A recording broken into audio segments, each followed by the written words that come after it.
Bienvenidos a esta nueva edición de Cerrando las Puertas al Enemigo, segmento que se emite dentro del programa Abba Padre.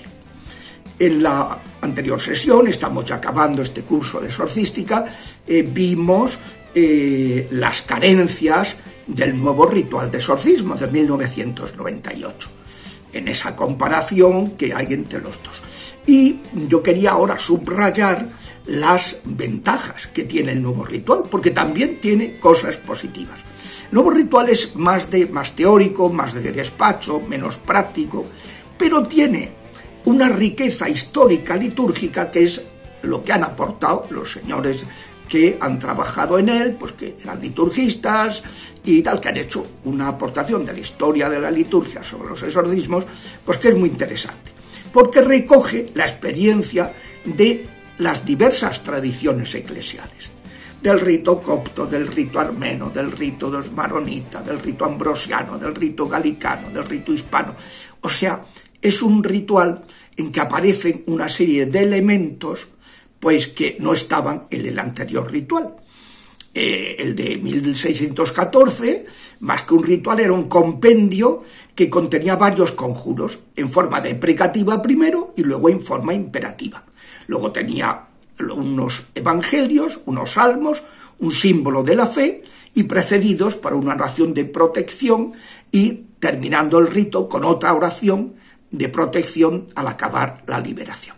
En cambio, el ritual actual es más propiamente un ritual, porque además de la señal de la cruz, la aspersión del agua bendita, la proclamación de la palabra, la profesión de fe, que aparecen en el ritual de 1614, añade una serie de elementos que son muy valiosos también. La litanía de los santos, la invocación a los santos, ¿no? La renovación de las promesas del bautismo, que es que destruyen a los enemigos cuando el interesado hace las renuncias y de corazón y renueva las promesas del bautismo, la profesión de fe. Luego la imposición de manos, el rezo del Padre Nuestro, líbranos del maligno, la ostensión de la cruz, mostrar la cruz, la insuflación del Espíritu Santo, que también estos eran recursos exorcísticos que se han usado en diversas ritos, en diversas iglesias católicas y orientales, que son utilísimos. Y todo ello antes de las fórmulas propiamente exorcísticas, antes de la fórmula deprecativa y de la fórmula imperativa o conjuro. De esta forma, pues se aprovecha toda la historia, toda la experiencia exorcística de la Iglesia. Entonces, también hay que decir que, no obstante, en la práctica el ritual de 1998 puede resultar inadecuado si el exorcista pues no sabe usarlo. Es como un Stradivarius que no sabes tocarlo y entonces lo desaprovechas. Porque si uno se ajusta rígidamente al protocolo que propone y se produce una manifestación de los diablos y no se aplica el conjuro hasta que llegue el momento de hacer la oración imperativa, entonces es un desastre. Porque cada vez que se muestran, hay que atizarles, hay que atacarlos, hay que combatirlos.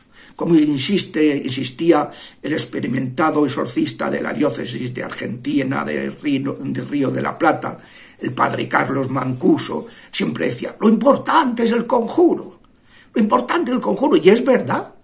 Pero claro, si se aprende a seguir el rito con sentido común, pues entonces se aprovecha cada vez que hay una manifestación de los demonios para combatirlos y expulsarlos.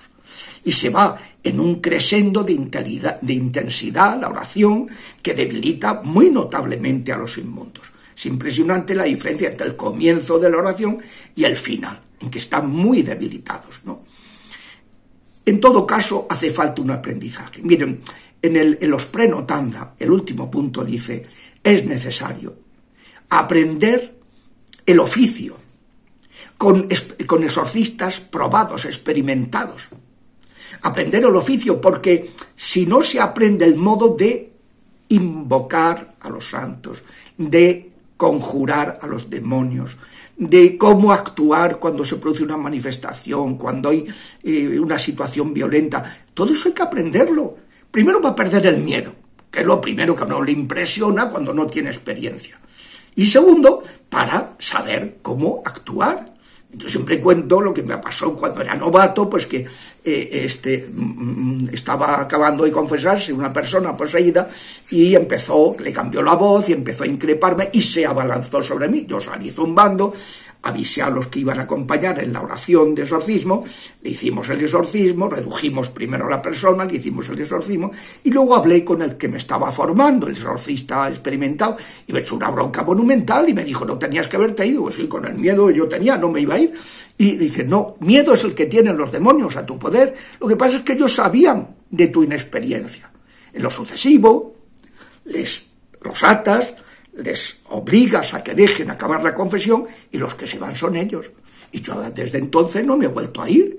Pero claro, eso te lo tienen que explicar y te lo tienen que enseñar y tienes que verlo en prácticas exorcísticas con alguien que tenga esa experiencia. Hace falta un aprendizaje.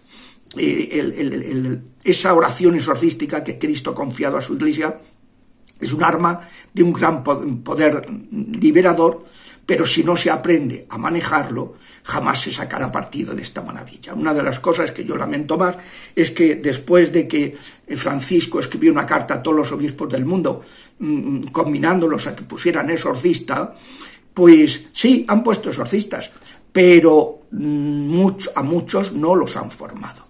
Y al no formarlos, primero se mete la pata, se cometen excesos, se cometen omisiones de cosas que deberían atenderse y que no se atienden, y entonces pues la persona se atiene a 4 recetitas que le funcionaron una vez y claro, aquello es un auténtico desastre. Hay que formarse. Hay que mantenerse siempre en este ministerio en actitud discente. Es un ministerio totalmente en el Espíritu Santo, totalmente carismático, porque primero, que hay muchos factores en la pastoral de liberación, como expliqué en la primera parte del manual de exorcística, las 6 puertas del enemigo, factores que hay que tener en cuenta. Y 7 tipos de ataques extraordinarios. En cada uno de ellos hay que averiguar las puertas de las que se han servido los diablos para atacar de forma preternatural a los afectados.